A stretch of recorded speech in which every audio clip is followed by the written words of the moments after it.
The Nordic Coven is a whole new concept in Underworld 5.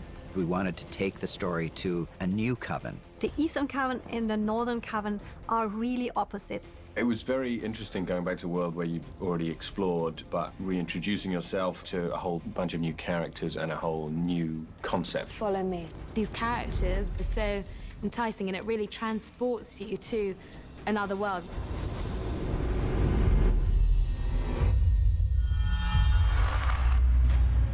When you find David and Thomas again, they're trying to find safe passage, essentially, and they've gone to the east. 'Tis said that the Western Coven was utterly destroyed. Yes, it was. It's a blessing you escaped with your life. Well, many did not. Charles played a significant role in Underworld 4, and it's wonderful to have him back. When you watch the dailies or you watch scenes that he's in, you realize why he's been a leading man for 40 years.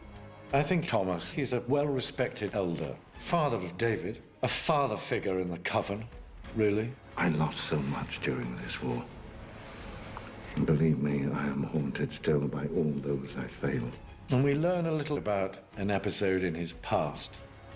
You were very fond of Emilia, if I remember. You must go north, far north, Vardor. David is more the reluctant hero because he, as somebody who really usually turned his back to Coven and responsibility in a way. Do you know who this is? Yes. But it was we who betrayed her, Father. David, he's a less traditional vampire. He doesn't believe in some of the old ways. Father and son united in treason. He's also a bit of a rebel, and through the film, he kind of discovers a little bit more about his origins and where he came from, and thus what he has to lose. His father sends him to the north, not only to find sanctuary for Celine, but as well to find answers. David. For David to realize suddenly that he is actually the son of an elder makes him the rightful heir to the Eastern Coven, which gives him the responsibility to protect and lead. Thomas knew that one day he would be beset by enemies on both sides, and he was right. I think the Northern Coven, and Vidar being the leader of them, just decided they want to live in a peaceful way. They want to remove themselves from the war. We come seeking sanctuary, not to fight. You've come to the right place.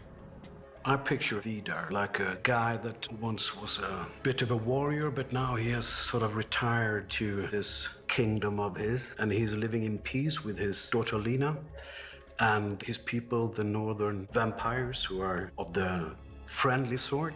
Our coven doesn't receive many guests by design.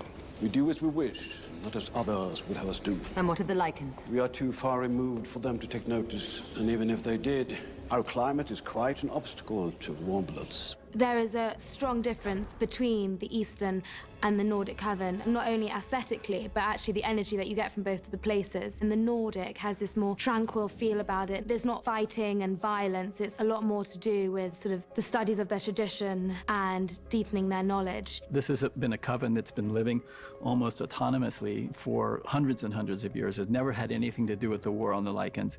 And as a result, they've become sort of ascetic, monk-like in their practices. Come. What is this? Valisa, the in-between place. Is she dead? No.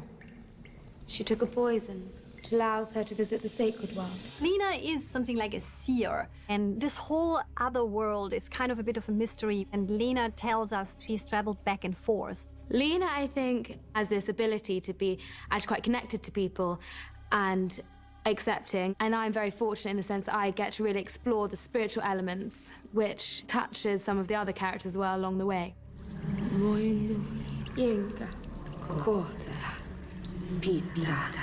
I wanted to have the Northern Coven have their own language, and I didn't want to just make something up, so we found the language of Sami, which is very north of Lapland. There's only very few people that still speak that original language, so there is this mystery of, okay, this is another world and another language as well. Is the life that has left.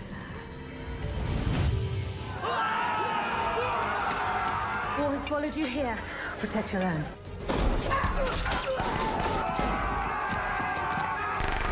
There seems to be an unlimited amount of mileage in anything to do with vampires. It just goes on and on and on, rather like the creatures themselves. It's nice to do a bit of swashbuckling, especially at my age, and it was great fun to do. I was 7 weeks out of drama school and I had the audition. I feel very lucky that this is my first ever job, so let alone my first ever film. They have such a great legacy of fantastic British actors, so I just was really excited that I was able to sort of be a part of the next generation.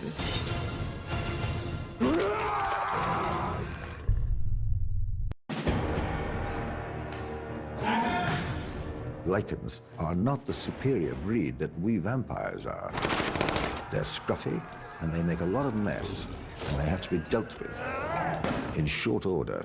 Lycans function really well as a pack, whereas vampires work well as solitary creatures.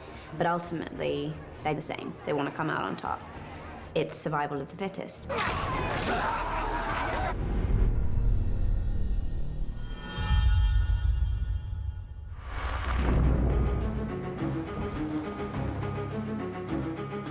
A huge aspect of vampire coven life is intrigue, and in this one even clearer than before. There are like several people that have their own agenda. We are losing the war, Thomas. If we stay as we are, our species will be extinct within 5 years. The Eastern Coven is under threat, and we as a species need all the help that we can get. The Eastern Coven is perhaps a little bit arrogant in its ways. It's done a pretty good job of fending off Lycan attacks for however many years, and with that, I think, grows a certain level of hubris. No Lycan pack would dare to attack our coven. Our defenses would rip them apart. Cassius, he's the leader of the council, and James brought a gravitas to that, which was really fantastic. Cassius was of the old school, and as leader of the council, he's responsible not just for the history of the coven, but also for its discipline. And he feels that Selene in the past has transgressed too much to be allowed safe passage. You need Selene. Her prowess, her leadership, her intimate knowledge of Lycans. And her combat skills are second to none. He's right, she is the most lethal death dealer we've ever had. She killed one of her own. I acknowledge her skills, but I don't trust the woman. I don't think Cassius trusts any women, curiously. He's not keen on the daughters of Eve, Cassius. I will hold you, Samira, personally responsible for controlling her. Of course. Samira is just as dangerous, but subtler. Samira is a chameleon and has an endless thirst for power, depending on who she's around. She transforms and manipulates a situation to her advantage. She's like an incredible chess player. Do you honestly think I would forgive you for killing Victor?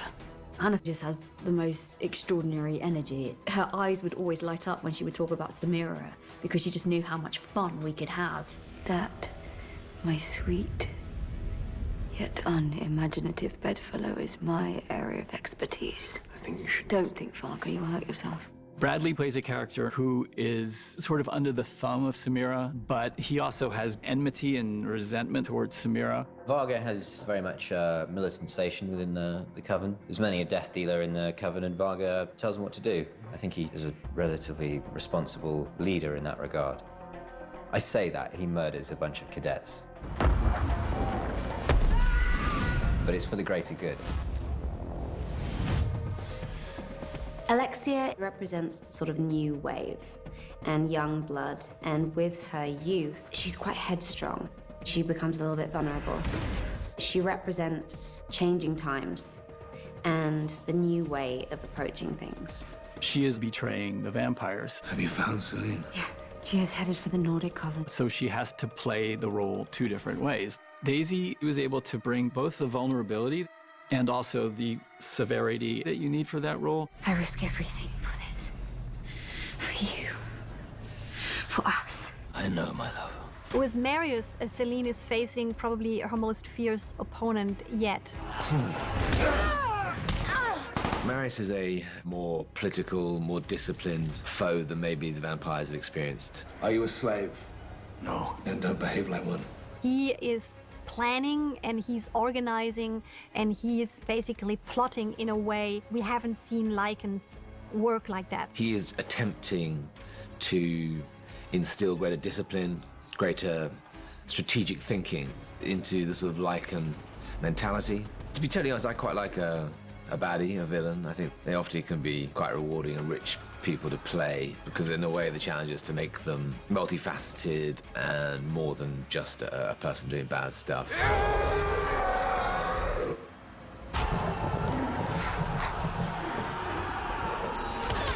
Your leader is dead! Take your wounded. Leave. It's a delight to play a vampire, and a particularly difficult vampire. What is the meaning of this? Who is willing to bare his teeth and hiss at anybody. It's been fun, exhilarating, scary. There's a lot of new characters, a lot of younger actors. It's been wonderful to kind of come and join the family. You can feel Anna kind of pushing the bounds of that genre and trying to sort of reinvent it and make it something fresh. It's damn good entertainment, you know, and very, very stylish. I just think it's everyone's dress-up dream. There's swords, there's guns, there's a lot of leather and fangs. Long may it continue.